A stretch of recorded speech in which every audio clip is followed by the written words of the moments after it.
tres aportaciones, tres discursos que vienen a dar al traste con estas nociones. El primero de ellos sería la crítica postcolonial. La crítica postcolonial lo que plantea es eso que vosotros llamáis los 30 gloriosos del capitalismo, con los que sueña la política keynesiana, eso de volver otra vez a los tiempos en los que no había crisis, es absurdo. Y es absurdo porque esos años de crecimiento de posguerra se construyeron sobre la explotación de los pueblos oprimidos, de lo que se llamaba en aquella época el tercer mundo, de la extracción de sus recursos naturales y además de unas relaciones a nivel internacional completamente injustas. Es decir, la periferia ya tiene quien escriba gracias a quienes reflexionaron sobre los discursos que ponían en cuestión la modernidad como solución para todos los problemas y el eurocentrismo como la visión dominante que independientemente aquí o en Lima podía explicar todo lo que estaba pasando. Añaden además dos cuestiones. La primera, que el ciudadano urbano sea la clave para salir de esta situación, ¿no?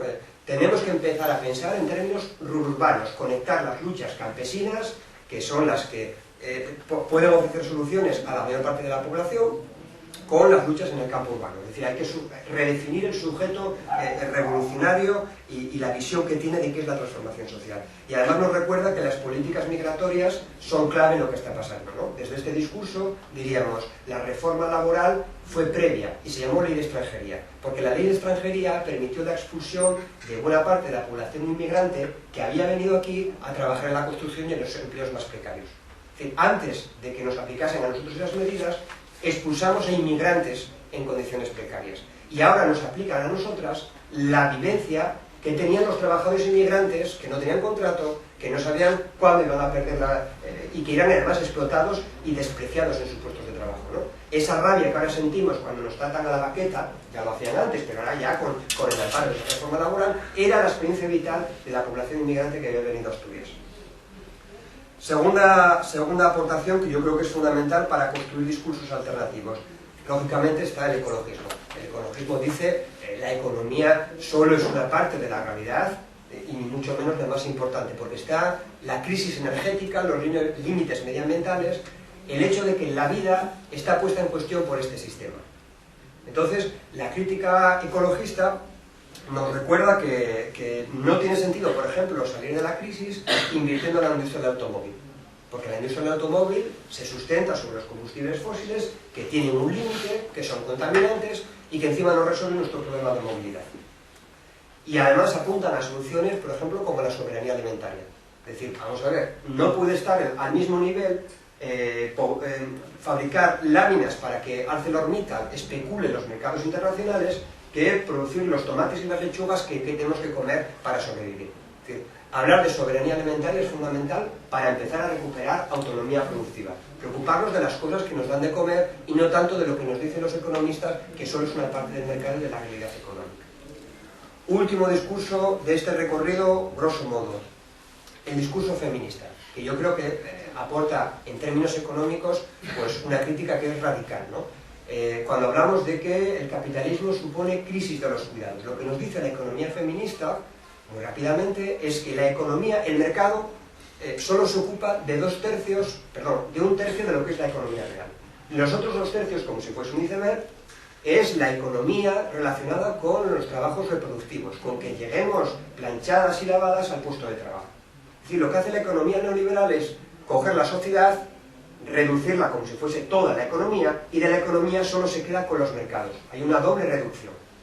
Y por tanto, cuando discutimos cómo le van a los mercados, estamos dejando de hablar de lo que realmente importa, que es cómo nos va a nosotras. Es la primera aportación en términos económicos del discurso feminista, pero que además profundiza en la siguiente idea. La lógica del beneficio, la lógica del capital, va en contra de las necesidades sociales. Y ponen un ejemplo que es fácil de comprender. ¿Por qué fabricamos móviles para exportarlos en África? Pues porque en África hay unas élites que disponen del capital y de la solvencia para responder a esa producción. Existe demanda solvente para consumir móviles. ¿Por qué no fabricamos alimentos? Pues entre otras cosas porque la inmensa parte de la población que podría consumirlos, aparte de producirlos ellos mismos, ¿no? Pero en la actual situación podríamos exportar ese tipo de alimentos, pues no tienen con qué pagarlos. Es decir, es completamente antagónica las necesidades del beneficio con las necesidades de la población. ¿Quién ha conseguido sostener esa tensión? Pues históricamente ese trabajo le ha correspondido a las mujeres.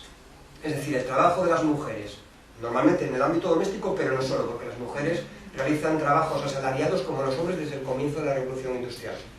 Pero en todo caso, esas tareas invisibilizadas, de ocuparse del día a día, de que estemos sanos, de que estemos tranquilos y tranquilas para ir a trabajar a la fábrica fordista, se encargaron las mujeres. Y por tanto el feminismo nos recuerda que las mujeres no solo son sujeto que tenemos que incorporar a las luchas, son capaces de cuestionar las categorías desde las cuales pensábamos lo que nos está pasando. Y por tanto, insisto, no tiene sentido, por ejemplo, subvencionar la industria del automóvil, como se hizo al comienzo de la crisis, si al mismo tiempo no teníamos dinero para pagar los cuidados. Asistencia a domicilio, hospitales, educación. Es decir, hay que establecer criterios relacionados con las necesidades sociales y visibilizar que hay un montón de tareas que son también económicas y sin las cuales el capitalismo no puede sobrevivir. Esas 4 visiones y las 3 aportaciones nos permiten ampliar considerablemente el campo de lo que entendemos por la crisis y además nos permiten dialogar con sujetos sociales que están más o menos cercanos a nuestras posiciones. Porque habrá gente que sea sensible a esto de que les digamos que no se puede cerrar empresas, pero que, por ejemplo, les valga lo mismo trabajar fabricando coches, fabricando zanahorias y fabricando industria armamentística. Y ahí tenemos que tener herramientas para poder dialogar con ese discurso desde las aportaciones de la teoría crítica.